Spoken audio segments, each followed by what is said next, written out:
problema de você ter o Estado controlando tudo é que, por exemplo, a corrupção, eles não colocaram os generais na parada, e para mim a corrupção nasceu do Estado ali, entendeu? Então, Nasceu, sim. Se o controle não tivesse no Estado, talvez não fosse assim que acontecessem as coisas.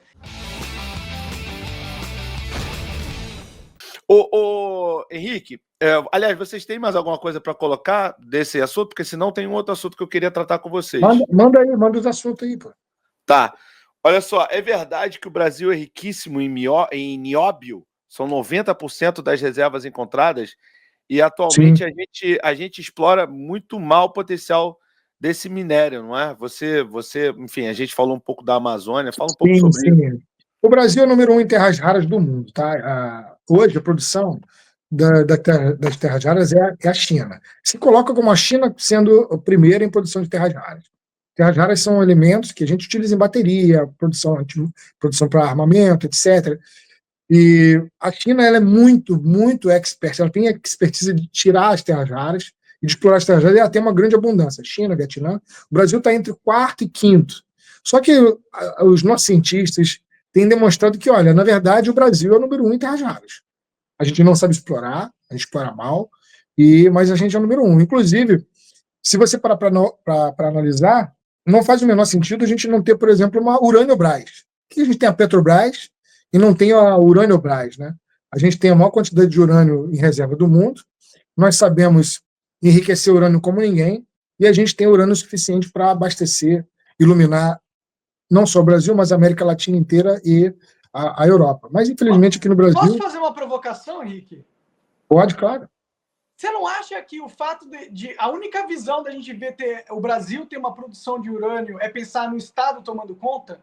Por que isso? Por que não pode ter um grupo de jovens brasileiros que se formaram em engenharia, que montam uma empresa, conseguem um investimento e criam a maior empresa de urânio do mundo brasileira, contratando brasileiros, mas sem ser estatal, entendeu? Por que a gente tem que ir logo para essa imaginário do Estado tomando Mas conta? porque a lei não permite que seja assim. A lei não permite. A lei, por exemplo, o petróleo, diferente dos Estados Unidos, me corrija se eu estiver errado, Henrique, mas a lei, por exemplo, se você acha petróleo na sua casa, o petróleo não é seu, é do Estado. Não, mas pode ter empresa para explorar.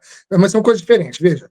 Você pode sim ter empresas de petróleo para explorar. O problema é que o problema todo é que você tem indústrias que o particular ele não vai tomar conta.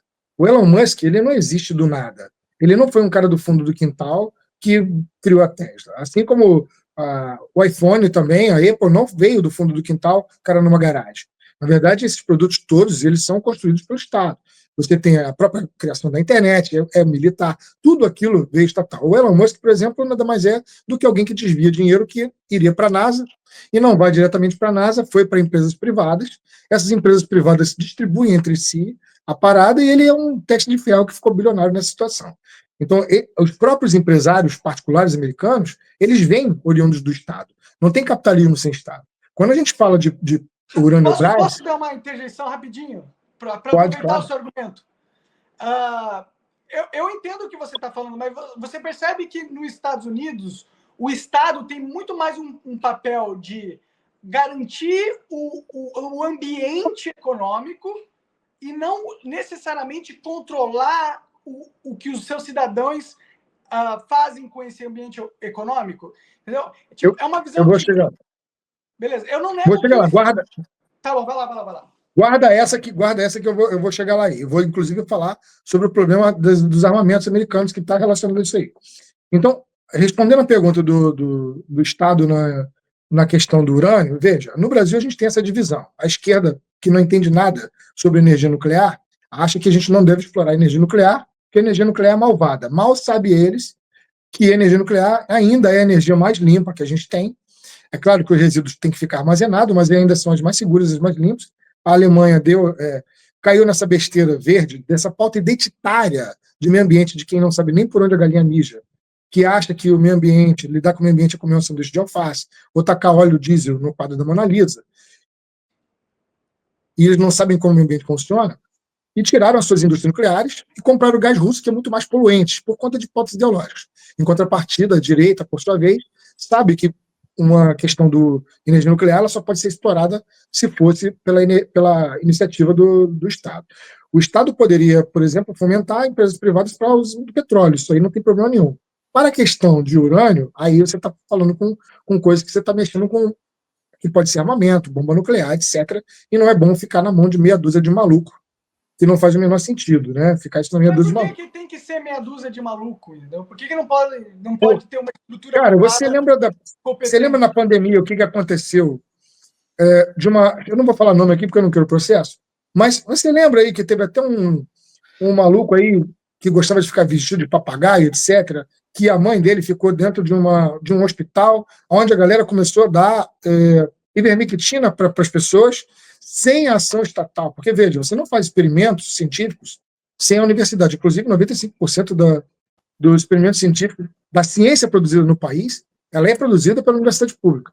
Então, você tem uma regra, uma ética para fazer, e teve uma empresa aí que trabalhava com insumos médicos, que tinha plano de saúde e começou a fazer meio que experiências, meio nazi nas paradas aí, inclusive matando mãe de gente aqui, matando mãe de gente acolá, coisa horrível, velho. Eu não sei como é que esses caras não foram presos ainda. Então, sim, é preciso que isso esteja na mão do Estado, para que isso seja claro, evidente para todo mundo fazer as análises, público e notório para todo mundo poder participar. Senão, vira até experimento nazista, velho. Mas aí você tá falando... colocar o urânio na mão de maluco, não dá. Não. Mas aí você está colocando o papel do Estado como um papel regulador. Ele vai ser um papel regulador, mas regular urânio não é igual a regular petróleo. Dá para fazer isso com petróleo, urânio não. Não, beleza. Não, eu acho que o Estado, para mim, na minha visão, o Estado é o game master do jogo, entendeu? Ele faz as regras. Pode ser. Entendeu? Pode ser. Mas tem que ter mas aí você cai num problema. O jogo não pode ficar na mão do game master, entendeu? Eu entendo pode você. Ser tudo controlado, porque aí não tem jogo. Por que a gente... as pessoas têm que, por livre iniciativa, poderem criar as suas ideias, entendeu? Eu não acho Mas você entende que talvez esse jogo não exista? Monopolizando as ideias empresariais e econômicas. Inclusive, estamos aqui com a nossa querida Olha aí, ó. Essa aí, vou te falar que essa casa me surpreendeu, rapaz. Porra, é bem legal essa Segurobet. Você tem um link aí pra entrar? Tenho, tá aqui na descrição. Então entra pelo link do Barba, se for matar a curiosidade. Entra pelo do Barba pra dar moral pro podcast. Mas, porra, essa casa é bem legal, viu? Eu concordo com você, mas talvez esse jogo não exista assim tão claramente. Você pode ver agora as medidas protetivas que o Trump está tomando. O liberalismo econômico, ele é muito bom, ele existe quando você vai fazer mercado com outro país que não tem as mesmas. Hoje, um dos países que mais prega o liberalismo econômico é a China, porque está difícil de competir com as indústrias dele. E os Estados Unidos, que era o grande liberal, a democracia do mundo, hoje não é tão liberal assim. Por quê? Porque viu que está perdendo. Porque é muito fácil tu fazer liberalismo econômico vendendo iPhone para o Brasil, sendo que o Brasil não tem outra coisa. Mas quando, por exemplo, você vai vender avião da Embraer, ou você vai vender álcool da cana-de-açúcar, que é muito mais competitivo que o do milho, eles metem medida protecionista com a gente e o liberalismo não vale. Sobre a perspectiva, né, daquela pergunta que você fez do Estado. Porque o Estado ele fomenta as empresas e passa para a mão das empresas. Isso aí é legal. Mas, veja, tem alguns setores estratégicos que são problemáticos. Por exemplo, a indústria militar americana, hoje, para você produzir um porta-avião americano e muito defasado, você gasta 10 vezes mais que você produzir um porta-avião na China. Então, o que aconteceu? Os Estados Unidos fez a mesma coisa que fez com o Elon Musk. Pegou as empresas que eram empresas públicas, empresas de guerra, transferiu ela para a mão de general, igualzinho o Rio de Janeiro fez, aqui com a polícia militar, que antes botava o cara para descascar batata e varrer o chão, começou a botar empresa ali dentro, empresa de merenda, empresa de faxina, e é tudo general, né, tudo coronel, da treta, que aí o que acontece é que esses coronéis começaram a ganhar uma mamata violenta para vender esses produtos para os Estados Unidos comprar armamento. E aí você tem uma defasagem ao ponto de hoje você ter nos Estados Unidos uma deficiência grande na produção de armamentos. Você viu o que aconteceu com o OTAN aí, tomando um pau da Rússia, porque não consegue produzir bala suficiente, munição suficiente para mandar para lá. Isso porque passou tudo para a empresa privada, que sai muito mais caro. Então, eu acredito, Monarca, que o Estado ele deve sim soltar e incentivar empresas privadas, financiar empresas privadas, mas algumas empresas de estratégia, armamento e energia, isso o Estado tem que ser mais regulador. No resto, a gente está junto. Eu acho que a questão, na verdade, minha, é não... o problema de você ter o Estado controlando tudo é que, por exemplo, a corrupção. Eles não colocaram os generais na parada. E, para mim, a corrupção nasceu do Estado ali, entendeu? Então, Nasceu, sim. Se o controle não tivesse no Estado, talvez não fosse assim que acontecesse as coisas. Tipo, eu não quero dizer que o Estado não tenha um papel. Para mim, ele tem um papel, claro, regulador. E eu também não sou liberbobo de achar... Porque vamos fazer uma análise de como o mundo funciona hoje, né? Você está falando do Estado, do Estado, do Estado. Hoje, o mundo não é controlado pelos Estados. Hoje, o mundo ele é controlado pelas oligarquias empresariais privadas, que controlam os Estados. Uhum. Na maioria deles. A China é uma exceção. Então, hoje a gente vive um mundo sob o controle do sistema privado, né? Uhum. É uma plutocracia. A gente vive tanto esse controle do sistema privado que nos últimos 30, 70 anos, você viu os estados todos perderem o seu protagonismo no mundo e ficarem defasados no mundo inteiro, causando, inclusive, colapsos sociais e tudo mais, certo? Verdade, é verdade. É verdade o que você está falando. O Estado ele é tomado por uma plutocracia hoje. São facções. Os Estados Unidos é um grande exemplo. São brigas de facções. A facção do Biden é uma, a facção do Trump é outra. É verdade o que você está falando. E isso é um problema não porque é um sistema privado que controla, mas é um problema porque é um sistema centralizado que controla. Ou seja, você tem um sistema privado central que controla o mundo, com os estados defasados e fracos. Você houve umas escolhas estratégicas de onde iriam os recursos do mundo, não pensando individualmente em cada país, mas sim pensando nas cadeias produtivas do mundo inteiro. Isso fez um colapso nacional em vários países, entendeu? Então, eu entendo que exista um papel do Estado e que é necessário que os países tenham um Estado forte justamente para que ele possa negociar com essa plutocracia privada, porque ela não vai acabar, entendeu? Então, concordo plenamente com você. Inclusive, a China é um grande exemplo de onde o Estado tem controlado um pouco. Claro que vai ter interferência da plutocracia, mas a plutocracia tende a fugir lá, mas eles têm conseguido fazer com que a plutocracia faça o que eles querem, inclusive pegando 20% das empresas. O Alibaba é um grande exemplo. Teve que dar 20% dela, e hoje o Alibaba não só é uma empresa de venda de produtos, mas os caras conseguiram criar uma IA muito poderosa, mais poderosa que a de Psique, isso por conta da intervenção do Estado. O Estado agiu ali. Aliás, eu acho que o que falta, Monark, é justamente esse plano de desenvolvimento nacional de 100 anos, que a China tem e o Brasil, por exemplo, não tem. A gente só sobrevive.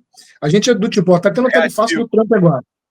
A gente é reativo, tá tendo tarifaço do Trump. O que a gente faz?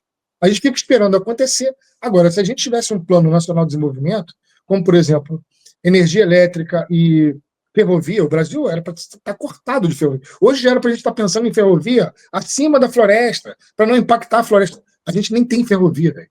Nem tem ferrovia. Então, a gente tem que ter um plano do Estado para que a gente consiga fazer com que o Brasil cresça. Os nossos estados, todos eram para ter interligação, Rio, São Paulo, Espírito Santo, por ferrovias, de transporte de pessoas e de transporte de carga, para que a gente pudesse ter as nossas indústrias funcionando. Na China, o Estado ele pensou as coisas em cidades. Então, você tem a cidade do aço, a cidade do ferro, a cidade da borracha, a cidade do cobre. Você simplesmente é tudo interligado, a empresa que quer construir alguma coisa vai lá e eu quero tanto de cobre, eu quero tanto de aço, eu quero tanto de borracha, eu quero tanto... E, meu irmão, chega tudo de trem lá para o cara em um dia. E o cara constrói, produz. Isso, cara, só com intervenção do Estado. A gente não tem isso aqui. Não tem esse plano de desenvolvimento. Então, e os Estados Unidos perdeu isso com o tempo. Eu acho que o Estado é a forma com que muitas coisas serão organizadas dentro da sociedade brasileira. Concordo. Mas o que fortalece o Estado não é o Estado por si só, entendeu? Para você ter um Estado que faz essas coisas, por exemplo, você pegou o caso da China.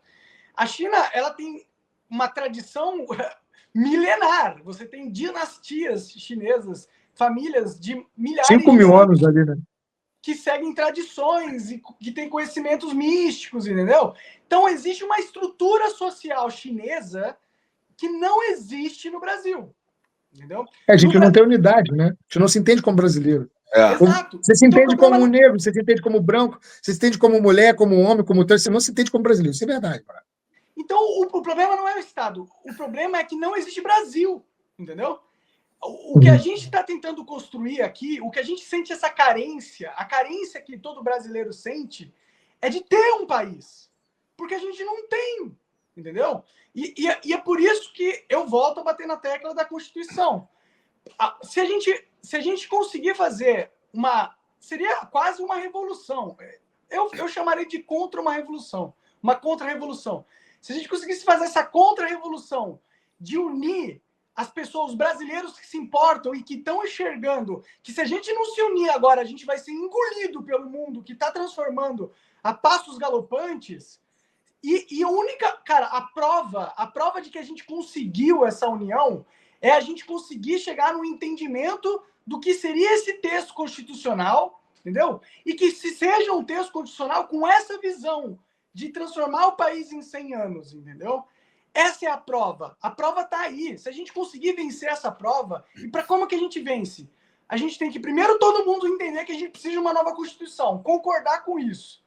Tendo feito isso, a gente precisa concordar o que seria essa nova Constituição. O que estaria nela, entendeu? E aí, essa é a parte difícil da equação, entendeu? É pegar todos esses brasileiros com pensamentos diferentes e a gente concordar em um sistema que não vai... A gente não pode concordar num sistema que vai fazer com que a visão do Henrique de Brasil aconteça, ou com a visão de Brasil que o Barba quer aconteça, ou a minha visão. A gente tem que criar um sistema que permita a gente discutir o nosso futuro e chegar num entendimento democrático do que seria ele, entendeu? Porque agora a gente não tem a capacidade nacional de discussão de futuro, entendeu? Esse é o primeiro passo, a gente precisa ter essa capacidade.